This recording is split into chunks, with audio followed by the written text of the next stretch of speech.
একটা বড় দলের পক্ষ থেকে কার্ড বিতরণ হচ্ছে। 50 কোটি কার্ড দেওয়া হবে, প্রত্যেকে এত হাজার করে দেওয়া হবে। এত লক্ষ পুরুষ, এত লক্ষ মহিলা দেখতেছেন, আপনাদের মাধ্যমে তো আমরা দেখতে পাচ্ছি। ইসিকে আশ্বস্ত করেছি যে আমাদের এটা হচ্ছে জনমনে এই যে উদ্বেগ উৎকণ্ঠা দূর করার জন্য একটি সামাজিক সচেতনতা বৃদ্ধির জন্য, সৃষ্টির জন্য আমাদের উদ্যোগটা। শরীফ ওসমান হাদির হত্যাকাণ্ডের পরে জনমনে যে আতঙ্ক, যে উদ্বেগ এবং উৎকণ্ঠা, সেটা তো সব মানুষকেই একটা আতঙ্কের মধ্যে ফেলেছে। আমরা সবগুলো বিষয়ে দৃষ্টি আকর্ষণ করেছি। এর মধ্যে এটা বলেছি যে আচরণ বিধিতে যা আছে আমাদের পক্ষ থেকে আমরা প্রথম দিন থেকেই সচেতন আছি, আমরা সচেতন থাকবো ইনশাআল্লাহ। কোনো দল যদি করে, এটার দায়িত্ব হচ্ছে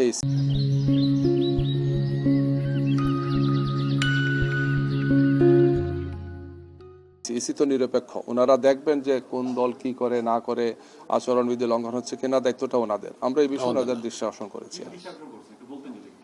এই বিষয়ে যে আচরণবিধি যাতে লঙ্ঘন না হয়, এই বিষয়ে বিদ্যমান আইনে যা আছে এই সমস্ত বিষয়গুলোকে যথাযথভাবে যাতে তারা প্রয়োগ করেন, এই বিষয়ে আমরা তাদের সাথে কথা বলেছি, দৃষ্টি আকর্ষণ করেছি, পরামর্শ দিয়েছি তাদের। এই দায়িত্ব তো আসলে ইসির, আমাদের দায়িত্ব না। আমাদের দায়িত্ব হচ্ছে আমরা বলবো যে আচরণ বৃদ্ধি দেখার বিষয়টি হচ্ছে ইসির দায়িত্ব, এটা কোনো দলের না। তো এই বিষয়ে আমরা ওনাদেরকে বলেছি যে এই ধরনের এই ঘটনা না আরও যদি কিছু হয় থাকে, যে কোনো বিষয়ে ওনারা যাতে তাৎক্ষণিক পদক্ষেপ নেন, বা ওনাদের পক্ষ থেকে আমরা দৃশ্যমান কিছু দেখতে চাই, দেশবাসী বুঝতে চায় যে ইসি অ্যাক্টিভ আছেন, সক্রিয় আছেন, এবং জনগণের পক্ষ থেকে একটি সুন্দর সুষ্ঠু নির্বাচনের জন্য যে ধরনের পরিবেশ রাখা উচিত, সে বিষয়টি ওনারা এনশিওর করবেন। শরীফ ওসমান হাদির হত্যাকাণ্ডের পরে জনমনে যে আতঙ্ক, যে উদ্বেগ এবং উৎকণ্ঠা, সেটা তো সব মানুষকেই একটা আতঙ্কের মধ্যে ফেলেছে। যে পাশে থেকেছে, কথা বলেছে, চলাফেরা করেছে, সেই লোকটাই তাকে হত্যা করেছে। স্বাভাবিকভাবেই যে কোনো একজন সচেতন মানুষের মধ্যে তো কিছু বেদনা, কষ্ট আসবে, তিনিও তো আতঙ্কের মধ্যে থাকবেন। যেখানে আমাদের 300 প্রার্থী কাজ করছেন, ময়দানে দৌড়াদৌড়ি করছেন, দিন রাত একাকার করছেন। তো এই জন্য এটা তো খুবই বাস্তব। আমরা এই সমস্ত বিষয়গুলো বলেছি যে এই উদ্বেগ উৎকণ্ঠা সবার মধ্যে আছে, আমাদের পক্ষ থেকে আছে। আপনারা এই সমস্ত বিষয়ে প্রয়োজনীয় পদক্ষেপগুলো গ্রহণ করেন। জি, আমরা এখনো দৃঢ়ভাবে বিশ্বাস করতে চাই যে ইসি এক্ষেত্রে যে ভূমিকা রাখছেন, আমরা যে সমস্ত বিষয়ে পরামর্শ দিয়েছি, দৃষ্টি আকর্ষণ করেছি, এটাকে এনশিওর করা উচিত। জনমনে যাতে আস্থা থাকে যে 12 তারিখের নির্বাচনটা সুষ্ঠু, সুন্দর এবং সব দিক থেকে একটা উৎসবমূলক নির্বাচন হবে, আমরা এখন আস্থা রাখতে চাই। আমরা যে পিটিশনটা দিয়েছি, বিভাগীয় কমিশনার যিনি ঢাকা জেলার রিটার্নিং অফিসার, তাকে আমরা এটা আশ্বস্ত করেছি, ইসিকে আশ্বস্ত করেছি যে আমাদের এটা হচ্ছে জনমনে এই যে উদ্বেগ উৎকণ্ঠা দূর করার জন্য একটি সামাজিক সচেতনতা বৃদ্ধির জন্য, সৃষ্টির জন্য আমাদের উদ্যোগটা।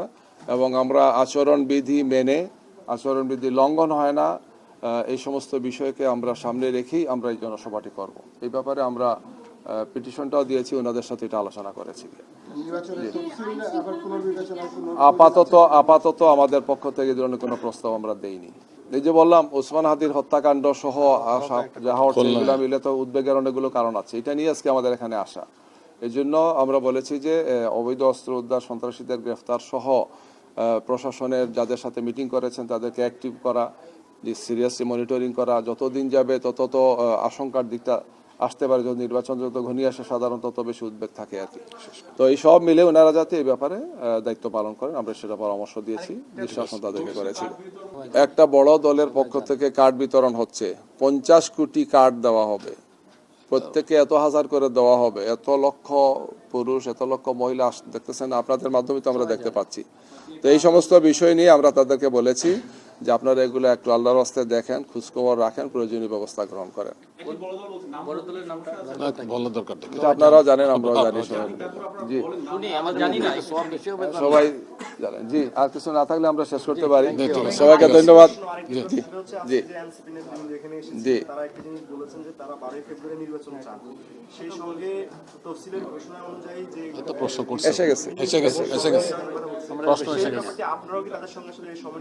আমাদের বক্তব্য তো আমরা রেখেছি, আমরা কি কি বিষয়ে আলোচনা করেছি সেটা এখানে বলেছি। সবাইকে ধন্যবাদ। সালাম আলাইকুম।